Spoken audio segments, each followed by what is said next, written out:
Welcome to Weight Loss and Wellness for Real, the podcast where people like you get the practical solutions and support you need to permanently lose the physical and mental weight so you can feel better and live the life you want in the body and mind you want. If you're looking to overcome your stress eating, overeating, binging behaviors, and move to a place of freedom with food and your body, you're in the right place. Hello, everyone, and welcome to another episode of the podcast, Weight Loss and Wellness for Real, where we dive into the topic of managing binge eating and overeating by working with our minds. If you missed last week's episode, I really recommend listening to that first before you listen to this one, as I'm going to expand on what we talked about last week. You may hear the birds chirping, a little background noise. I'm just sitting outside these days recording these episodes as it's just my time to get some sunshine in before work, get that sun into my eyes and, drink a little coffee and let the kitties run around. So please forgive any noise, hopefully not too distracting. So for those who listened last week, nice job. Let's do a quick recap. When it comes to changing our behavior and habits, our overeating, our binge eating, our emotional eating, it all starts with changing our thought patterns. Our behaviors and actions are rooted in our thoughts because our thoughts really cultivate and create our feelings, which drive our behaviors. And as we all know, our behaviors are what give us our results in life, not just with weight loss, not just with our bodies, but with everything in life. So when we practice thinking new thoughts, we change our feelings and emotions, which directly shift our behaviors. However, one challenge we often can encounter is that our brains really resist change. Our brains are creatures of habit and prefer to stick to familiar routines.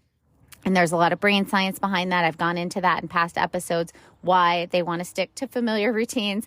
In a nutshell, basically, our brains are all about conserving energy. So if they can run routines and patterns, that conserves a lot of energy. So they think they're doing their job. Takes a lot less energy to stay in habits or patterns.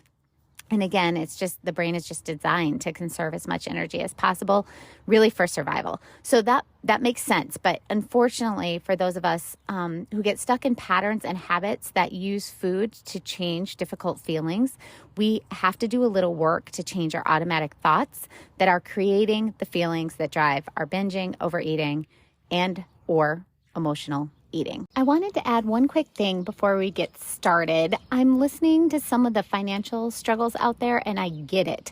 So if you are a podcast listener, I am offering 20% off working with me to help end your binge eating, overeating, your emotional eating, and get you into the body you want to be in, to lose the weight for good. If you've been considering working with me, now is the time. I offer 4 online plans that you can take a look at on my website, heatherheinen.com, under the services tab.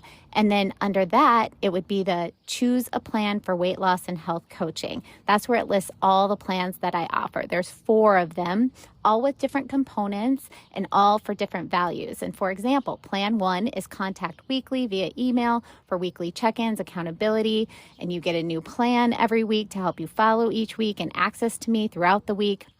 And much more that goes along with that plan that you can read about on the website. But typically this plan is $219 per month. But as a podcast listener and 20% off, your cost is $176 per month. It's a really big savings. I've never done it before, but I don't think we've ever been in a economy like this before. So I offer other plans that are even less in money and will also reflect that 20% discount if you are a podcast listener. I also have lowered my one-on-one phone coaching sessions to $85 for a 50 to 55 minute session. And I am now offering a 25 to 30 minute session, which I've never offered before, for $50. I'm hoping that by trying to meet you all where you are at, where many of us are at in this new economy, that you can still get the help you know can help you get you going again, keep you accountable, and get you the results for life that you have been struggling for so long. I know the struggle with binge eating, emotional eating, overeating, as well as that yo-yo dieting cycle and the shame of losing and then gaining over and over, not to mention the exhaustion behind all that. And I really can help you change this and create that food freedom life and get you into the body you want to be in and make it sustainable. This offer will go on for the next month or so. We are right now in July. So I'm thinking the next month, maybe into August. I'm not sure yet. So if you've been wanting to get some coaching and help to lose the weight for good, get in touch now. You can email me at info@heatherheinen.com. Remember, Heinen is spelled Heynen.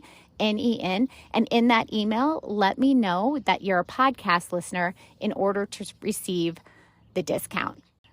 So again, as I specified in last week's episode, when I mention your brain and you, I'm referring to the distinction between the lower brain and the higher brain. And this differentiation really can help us articulate and understand the dynamics at play, understanding this resistance between the two, between you and your lower brain, or your wise mind and your lower brain, really is crucial for accepting it as a normal part of the process, because we don't want any resistance through this. So when you kind of embark on making significant changes in your life, you really want to expect some resistance and remember that that's normal, and through it to stay consistent and stand your ground. I should say to practice staying consistent and standing your ground, because we're not always going to be perfect at that.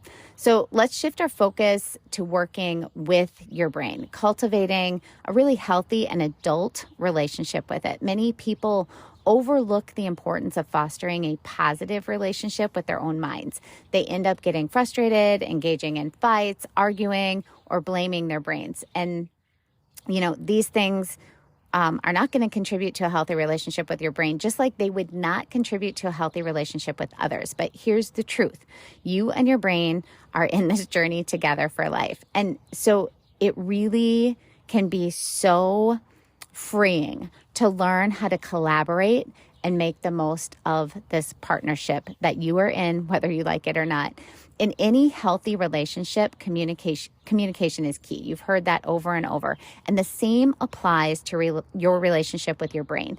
Effective communication involves trust, understanding, active listening, compassion, and a few more things. While each person may have different views on what's most important, we really can all agree that communication plays a crucial role in healthy relationships. So without proper communication, problems arise in any relationship, whether it's a romantic partner, a friend, or a family member. When issues are left unaddressed, they cannot be resolved. And it's essential to listen to each other's perspectives, fostering understanding and compassion.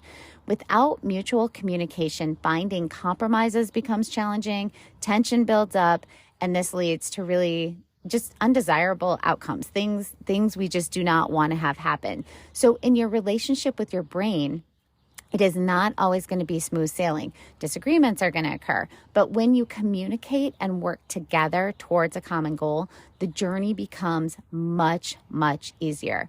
Remember last week how I said, the nuts and bolts of all of this is actually talking to your brain, having conversations. Both you and your brain share a common objective: to lead a pleasurable and fulfilling life. However, your definitions of pleasure may differ. Your brain seeks immediate pleasure, avoiding discomfort and pain. And on the other hand, you desire more than fleeting pleasure, right? You aspire for a healthy body, a healthy mind, freedom, and achievement. And pursuing these goals may involve frustration, disappointment, and failure, things your brain does not want to encounter.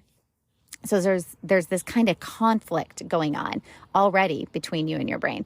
Recognizing this difference is really essential. It allows you to have open conversations with your brain, understanding its intentions and its blind spots.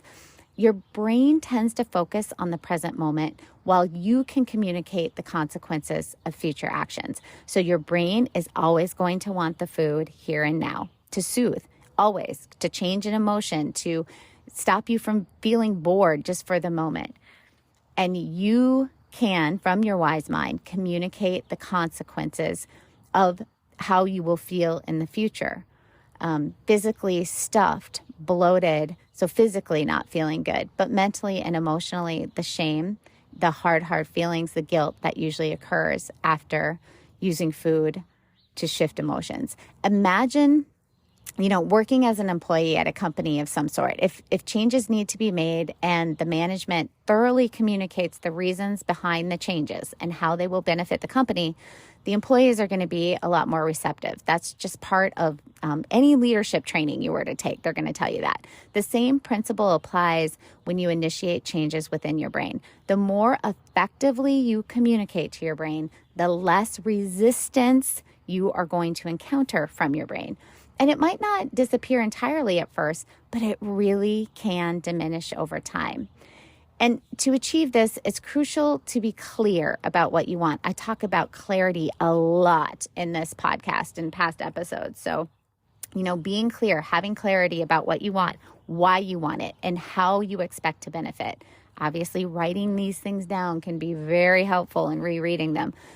Simultaneously, listen to the resistance your brain expresses.